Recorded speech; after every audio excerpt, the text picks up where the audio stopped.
BK. ಹರಿಪ್ರಸಾದರು KPCC ಅಧ್ಯಕ್ಷ ಆಗಿದ್ದವರು, ಬಹಳ ದೊಡ್ಡ ಹುದ್ದೆ ಅದು.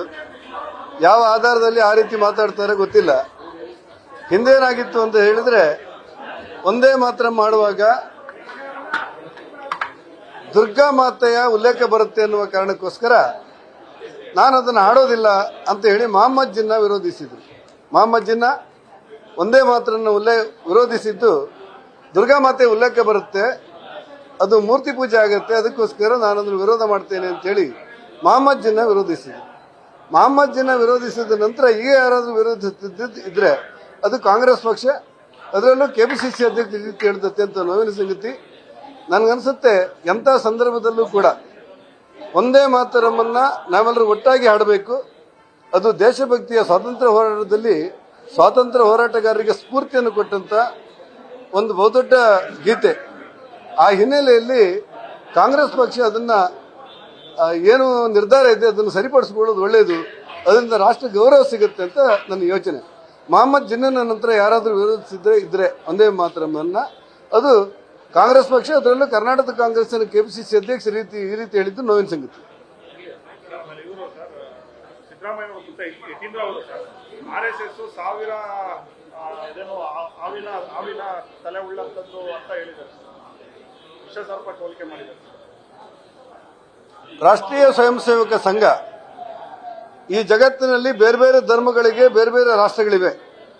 ಆದರೆ ಹಿಂದೂಗಳಿಗಿರುವಂತಹದ್ದು ಪ್ರಸ್ತುತ ವಿಶ್ವದಲ್ಲಿ ಏಕೈಕ ರಾಷ್ಟ್ರ ಯಾವುದು ಕೇಳಿದ್ರೆ ಅದು ಭಾರತ. ಆ ಕಾರಣಕ್ಕೆ ಹಿಂದೂಗಳಿಗೆ ಅನ್ಯಾಯ ಮಾಡಬಾರದು ಮತ್ತು ರಾಷ್ಟ್ರೀಯತೆಯನ್ನು ಎಲ್ಲರೂ ಒಟ್ಟಾಗಿ ಆಚರಿಸಬೇಕು.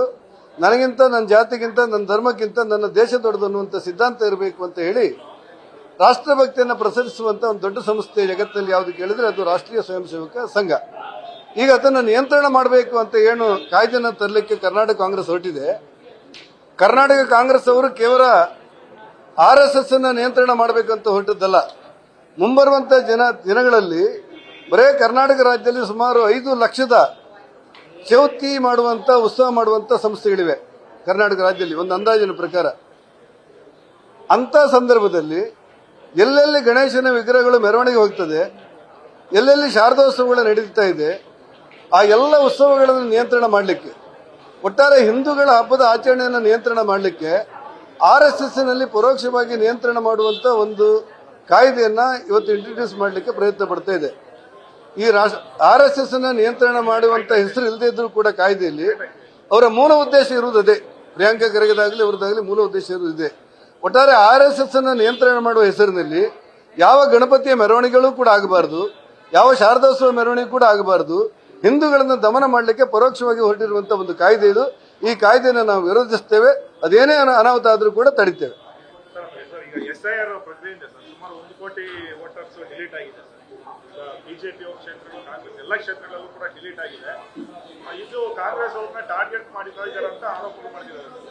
ಈಗ ಭಾರತ ದೇಶದಲ್ಲಿ ಯಾವುದಾದ್ರೂ ಒಂದು ರಾಜ್ಯ ವಾಸ್ತವ್ಯ ಸರ್ಟಿಫಿಕೇಟ್ ಹೆಸರಲ್ಲಿ SIR ನ ಮೀರಿ ಈ ಭಾರತದವರು ಅಲ್ಲದೆ ಇದ್ದವರಿಗೆ ಮತ ಕೊಡಲಿಕ್ಕೆ ಪ್ರಯತ್ನ ಮಾಡಿರುವಂತ ಏಕೈಕ ರಾಜ್ಯ ಯಾವುದು ಕೇಳಿದ್ರೆ ಅದು ಕರ್ನಾಟಕ ರಾಜ್ಯ.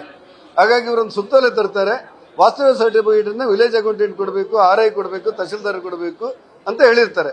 ಇಷ್ಟು ಮಾಡಿಯೂ ಊರಲ್ಲಿ ಇಲ್ಲದೆ ಇದ್ದವರು, ದೇಶದಲ್ಲಿ ಇಲ್ಲದೆ ಇದ್ದವರು, ದೇಶವಾಸಿಗಳೇ ಅಲ್ಲದೆ ಇದ್ದವರು, ಇವತ್ತು ಕಾಫಿ ತೋಟಕ್ಕೆ ಬಾಂಗ್ಲಾದೇಶದಿಂದ ಕೆಲಸ ಬಂದು ನಾವು ಭಾರತೀಯರು ಅಂತೇಳಿ ಕಾಂಗ್ರೆಸ್ಗೆ ಓಟ್ ಹಾಕುವವರು, ಅವರಿಗೆ ಅಲ್ಪ ಸ್ವಲ್ಪ ತೊಂದರೆ ಇರಬಹುದು.